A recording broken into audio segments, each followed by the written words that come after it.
Parents made me their financial lifeline, then cut me out of their will for lazy brother. Now they're showing up at my apartment demanding cash.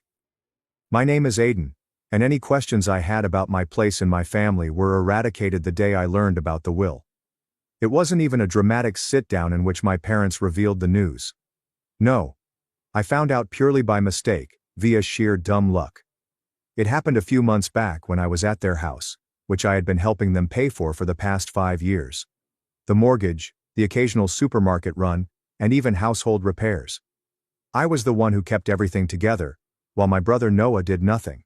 And when I say nothing, I actually mean nothing.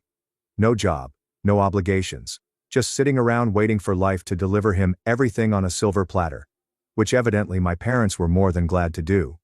That day, I was assisting my father with some paperwork, because as usual, neither of them could be bothered to figure out how to do things for themselves. He had requested me to scan certain documents for him, a slew of legal and financial documents, and I didn't think twice about it until I saw them. A folder labeled, Estate Plan and Last Will and Testament, was right there in the stack. I don't usually snoop, but curiosity got the better of me. After all, I had been the one to ensure they had a roof over their heads. It wasn't out of the ordinary to ponder how things were set up for the future. So I opened it. And that's when I noticed the words that made my stomach plummet. Everything, and I mean everything, was going to Eric. The house, their savings, and their property. There was no mention of me except from some generic remarks about how much they loved both of their sons. Yes, sure, equally. That is why they ensured that their golden child would inherit everything, while the son who kept them afloat received only a footnote. I felt foolish. Here I was, bending over backward for them, making sure their bills were paid on time, ensuring they never had to worry about food, while they sat back and prepared for a future in which I received nothing. And Noah? He wasn't simply lazy. He was entitled. He never raised a finger to assist them, never donated $1, yet he had somehow persuaded them that he deserved everything. Maybe because he was the younger son, because they constantly babied him, or because he knew how to manipulate them. Whatever the reason, they'd made their decision. I sat there staring at the page, shivering with wrath and betrayal. How long did they plan this? Had they always planned for me to be their free financial safety net, offering nothing in return? Have they ever appreciated what I accomplished for them? I had no idea how long I'd been sitting there, but my father eventually realized that I wasn't scanning anything. "Hey Aiden, what is taking so long?" he inquired, stepping back into the room. I didn't even bother hiding the will. I raised it up and looked him in the eyes. "Is this how it is?" I responded, my voice strangely calm. "Everything to Noah, after all I've done for you?" My father's face turned pale for a moment, then he sighed like if I were a small child throwing a tantrum. "Aiden, it's not what you think." "Really?" I snapped. "Because it appears very clear to me. I've been paying your mortgage, assisting with groceries, and cleaning up the house while Noah has done nothing, yet you still believe he's the only one who cares." Dad was embarrassed, but instead of explaining himself, he simply said, "It's complicated." That was it. No apologies. There is no attempt to rationalize it beyond those two worthless words. Just a poor apology and an eager expression, as if he was waiting for me to drop it and return to being their personal ATM. I should have gone out right then, but I wanted to hear from each of them. So I called out for my mother. When she came in and saw the will in my hands, she didn't respond well. She had the decency to appear guilty. But what she said made my fury boil. "Aiden, honey, you don't need the inheritance," she whispered softly, as if she were doing me a favor. "You do a good job. You have a strong sense of self. Noah, well, he struggles. We just want to make sure he is taken care of." That was the moment something inside of me shattered. They were not even in denial. They understood exactly what they were doing, and they believed it was entirely right. They had spent years tolerating Noah's sloth, and now they planned to reward it by giving him everything, while I was treated as an afterthought. I took a long breath, tightened my jaw, and placed the will on the table. "Got it," I said, my voice strangely calm. "Glad to know where we stand." Then I turned and marched out of the house, disregarding their protests and slamming the door behind me. They had made a decision. Now it was time for me to make mine. I did not return to their place after that. I did not call. I did not check in. For the first time in years, I let them deal with their own dang problems. If they needed to mend something, they could figure it out. If they wanted groceries, they could make their own way to the store. Most significantly, if the mortgage bill arrived, I would no longer be responsible for paying it. The hush lasted almost 2 weeks. At first, I guess they thought I was simply pouting and would crawl back like usual. Apologize for questioning their decision. But as the days passed with no news from me, and more significantly, no financial assistance, you could almost sense the change in their mood. Then one afternoon, my phone vibrated. Dad texted, "The property taxes are due." That was all. No. "Hello. How have you been?" No. "Sorry for what happened." No. "We sincerely appreciate everything you've done." Just a cold transactional statement, as if I were still the walking bank they might tap into at any time. I stared at the computer for a time, almost amused by how predictable the results were. They truly believed that they could simply demand money as if nothing had happened, and that I would continue to serve as their financial safety net, even after they made it apparent that I was disposable. I said calmly, "I'm sure Noah will handle it, since the house is his and all." It took exactly 5 minutes until my mother called. I let it ring. Then another text came in. Mom texted, "Aiden, please don't behave like this. We need to talk." Oh, now they wanted to speak. Now that their debts were stacking up, reality was finally staring them in the face. I waited an hour before responding, "There's nothing to talk about. You've made your choice. Now you can live with it." I figured it was the end of the day. I had made my position clear, and no part of me felt terrible about it. But then Noah decided to join in. His text arrived late that evening. The moment his name appeared on my phone, I knew it was going to be something nasty. Sure enough, when I opened it, I was met with utter entitlement. Noah texted, "Dude, why are you such a drama queen? It's not a huge deal. Just help them out as you normally do." I almost laughed. Not a huge deal. He actually seemed as if I had no right to be upset about this. I responded by typing, "No, I think you've got it covered since you're the favorite and all." Noah texted, "Oh my God. Are you really furious about the will? Grow up, guy. It's only money." Oh, suddenly it was only about money. It didn't matter anymore now that he had the inheritance. The hypocrisy was staggering. I responded, "So you won't mind spending some of that money to pay for the mortgage, right?" Silence. A few minutes later my mother texted me again, this time in full guilt trip mode. Mom texted, "Aiden, we are your parents. The family takes care of one another. We did so much for you growing up, and now you're simply abandoning us." I had to take a deep breath to keep from tossing my phone across the room. Abandoning them. I'd spent years ensuring that they never had to struggle, while they coddled and rewarded Noah's lazy behavior. And now that they'd had to face the repercussions of their own actions, I was the bad guy. I was not falling for it. Not this time. I said, "You made it clear that I wasn't a member of the family when you left me out of the will. Noah can now care for you." I can imagine my mother gasping loudly. She had a knack for playing the victim, even when she was in the wrong. A few minutes later, my father sent another text, and this one made me furious. Dad texted, "We aren't asking for much. Just enough to pay the mortgage for a few more months while we work things out. Do not be selfish." Selfish. The word caused my blood to boil. I'd been bailing them out for years, devoting my own money, time and energy to make their lives easier. I had done all a good son should do. So how did they repay me? I made sure I received nothing in exchange. And now that I finally stood up for myself, I'm the one being selfish? I tightened my jaw, took a long breath and replied, "No. I'm finished." Then I shut off the phone. They'd made their choice. They were now going to have to live with it. The stillness lasted one day. I knew my parents would not give up so quickly, but I wasn't prepared for what happened next. The next morning, I received a notification on my phone. A bank transfer request. I grimaced as I unlocked my phone to check. It was from my mother. She had genuinely emailed me a request for money as if I were an ATM. "What is the amount?" $3,500. I looked at it in surprise, partially chuckling at the arrogance. There's no message. There's no explanation. Just a cold, blatant demand for the precise amount required to cover their outstanding mortgage. They didn't even ask anymore, they just assumed I would give in. I declined without hesitation. Not even 5 minutes later, my phone rang. It was Mom.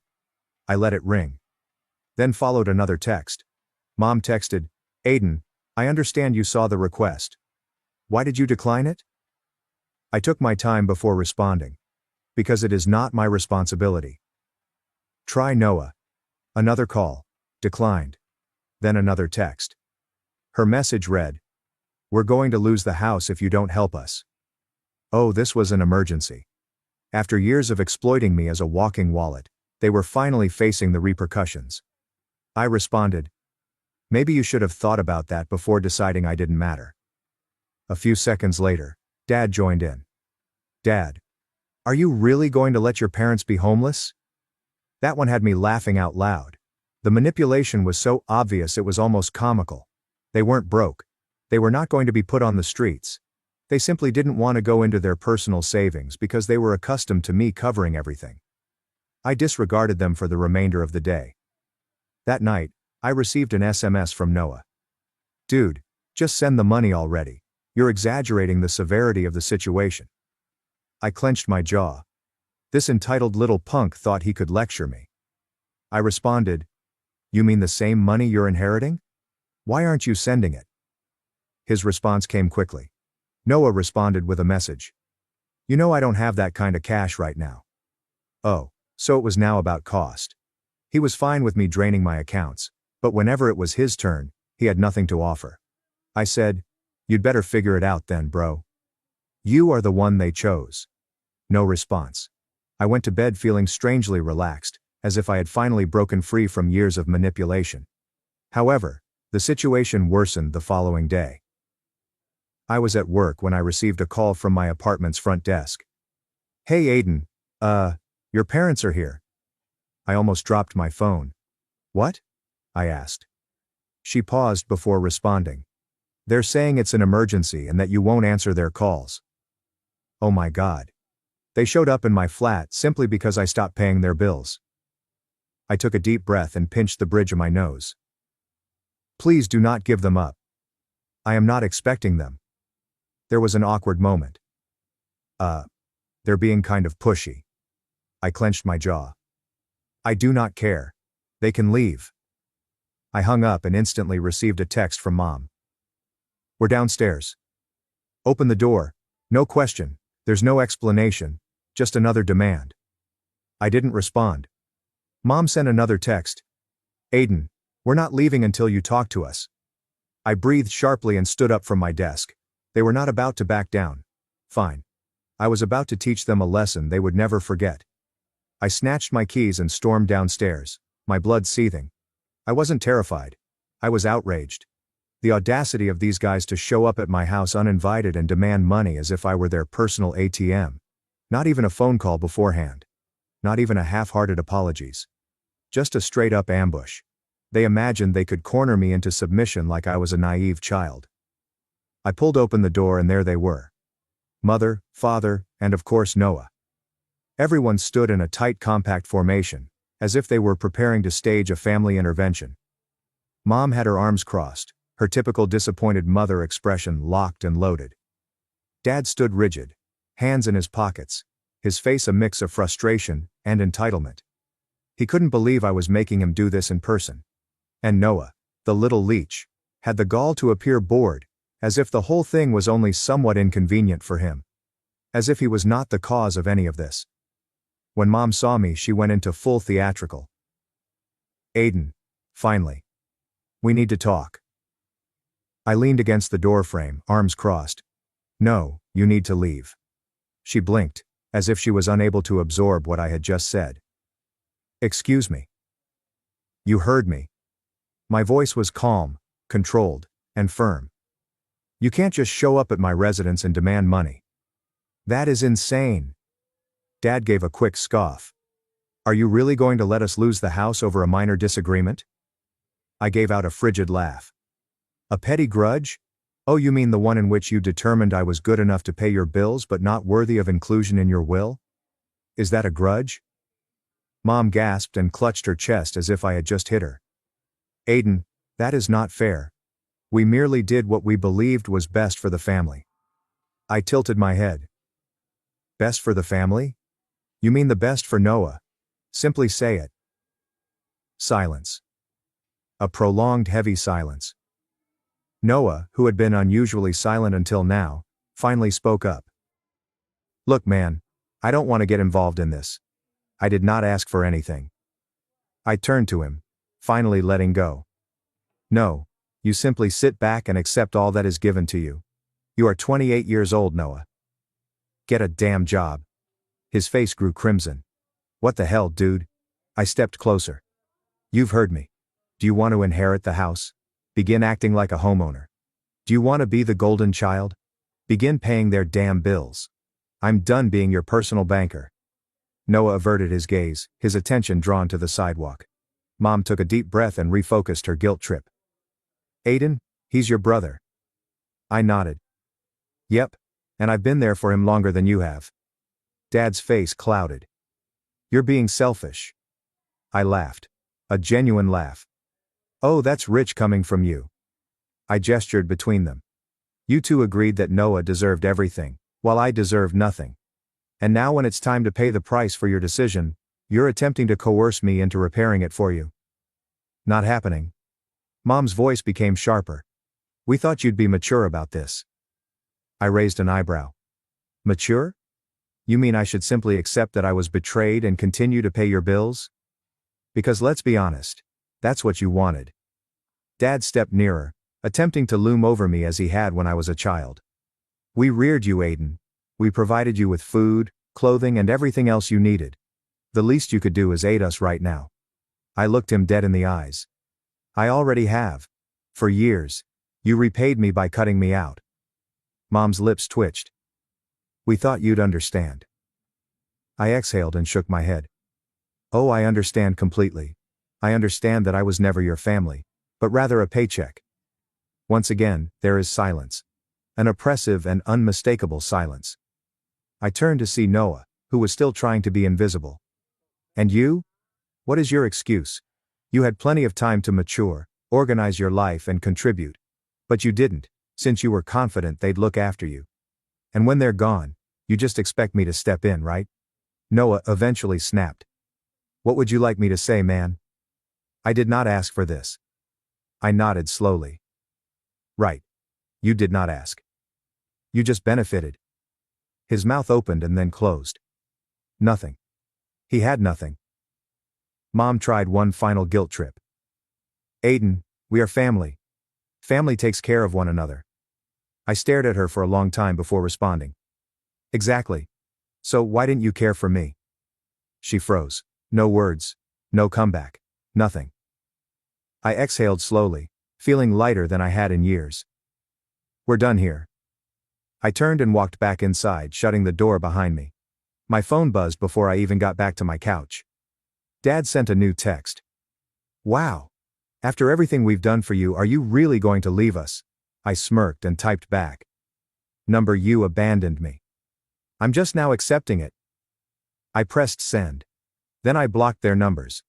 But I had no idea that blocking them would simply make matters worse. Things quickly spiraled out of control. Less than a day after blocking them, I began receiving posts on Facebook. My parents were never very tech-savvy, but they knew how to voice their problems online. Especially when they felt self-righteous. At first, I assumed it was simply my folks being dramatic. I mean, that was their go-to move. Broadcasting family dysfunction for all to see. But as I browsed through their pages, I realized it wasn't just about me not assisting with finances anymore. The posts were camouflaged as family affection, but they were carefully veiled attacks on me. Mom had said something about how she did not train her son to be selfish, and how true families support one another, no matter what. A handful of her acquaintances said I was a letdown and out of touch with what actually mattered. Then Dad responded with his own post. So-called family members should never abandon you when you need them the most. We sacrificed everything to our children, and this is how we were rewarded. My son, who should be aiding us in our golden years, has decided to desert us. He tagged me and added the passive-aggressive, "I hope you're happy," at the end. The real kicker, however, came from Noah. I should have known he'd join in on the drama. He shared a post full of inaccuracies. Some individuals believe that family is all about money. They do not realize that family is about love and sacrifice. I would do anything for my parents, but some individuals don't understand that. They're too caught up in themselves to know that true love is aiding those who reared you. He even made a disguised swipe at me. I wish some people could understand what it truly means to be family. I love my parents and appreciate everything they've done for me. That was it. That was my breaking point. I sat there staring at the TV in bewilderment. How had things come to this point? They turned the entire situation around. I was made the villain, the selfish son who refused to support his sacrificed parents. The son who didn't appreciate all the affection parents showed me throughout the years. How could they? I'd always been the person who worked hard. The person who donated. The person who has never complained. I had to accept that they had somehow convinced themselves that they were correct. And now they were informing everyone that I was the problem. I didn't want to react immediately. I took a step back, collected my thoughts, and waited several hours. I wanted to be sure I wasn't just jumping into something out of rage. But when I thought about it, I decided I couldn't let them get away with it. If they were going to drag my name through the mud, I was going to correct the record. So I grabbed out my phone and began typing. I created my own Facebook account, which I kept for close friends and true family, and wrote a lengthy update. I was not interested in playing their game. I did not want to get mired down in petty back and forths. I wanted to tell the truth. This is what I wrote. I know I've been silent for the past several days, but I can't keep it up any longer. My relatives have been spreading false information about me online. They've painted me as the villain, the selfish person who refuses to assist my parents in their time of need. I'm here to set the record straight. I've always assisted my family. I've been helping with bills, paying for groceries, and supporting them in any way I can since I was able to find work. However, there comes a moment when you can no longer give without being respected. Over the years, I've seen my parents favor Noah, giving him everything: the house, the money, and the attention. Meanwhile, I was expected to continue providing without ever being treated as equal. Some of you may be reading this and thinking, well, that's just how families work. But here's the truth. Family should be a mutual relationship. When I learned that my parents had left everything to Noah in their will, I recognized how one-sided our relationship had been. They did not give me a second thought.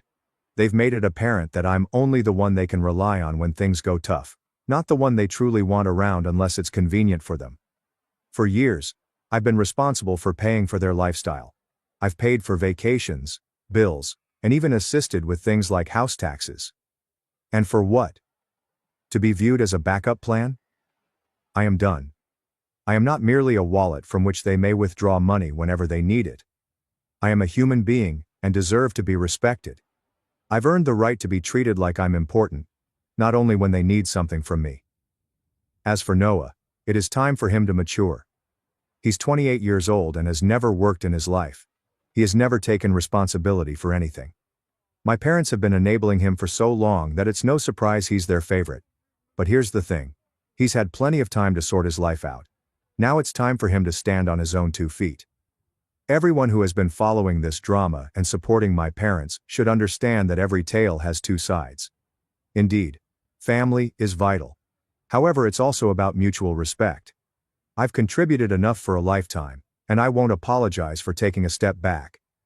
This is not me turning away from my family. This is my last decision to choose myself. And to my parents, I wish you the best.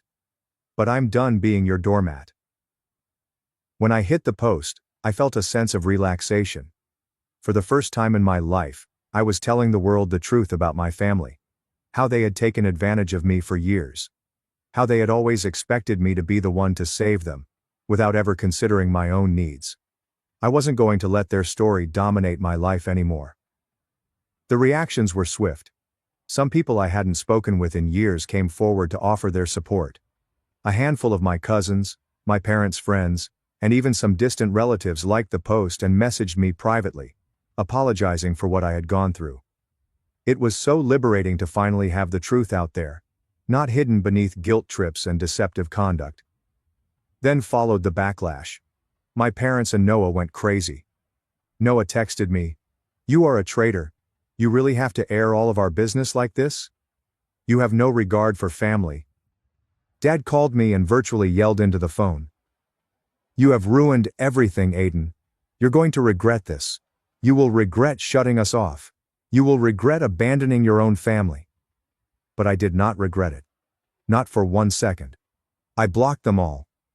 I was finished. For the first time in my life, I was free. Free of the toxic grasp they held on me for so long. As the days passed, I felt a weight lift off my shoulders. I had had enough of being treated as less than. I was tired of always having to solve everyone else's problems. And suddenly, I had the freedom to live my life on my own terms. So no, I don't feel horrible about cutting them off. I deserved better. I still do. And from now on, I intend to surround myself with people who value me for who I am, not what I can give them. It is time for me to move forward. For good. And I will.